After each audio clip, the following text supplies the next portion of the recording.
This is those hydrangeas, guys. I cleaned them. So far, I have 11 of them. I'm planning to get one more to make it 12.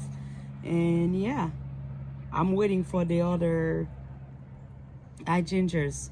Because those one, I can have them in my garden. I have to leave them to my friend's house because she have more shade. And then when I've whatever, or when I move to another place, I can have them back with me.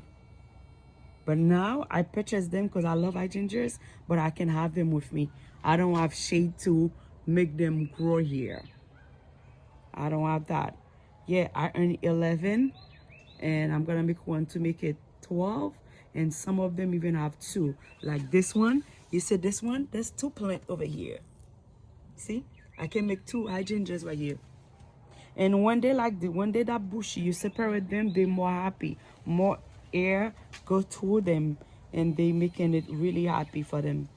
Yes, but I'm gonna transfer those back to her house and till I can grow them myself. Till when I have a yard with a lot of shit. But now I can have them. I'm buying them for her house. She can enjoy them now. She can enjoy them now. And I am going to do a little project in the front door right here. I'm working something on the front door. Yeah, that's my plants. Thank you, friends.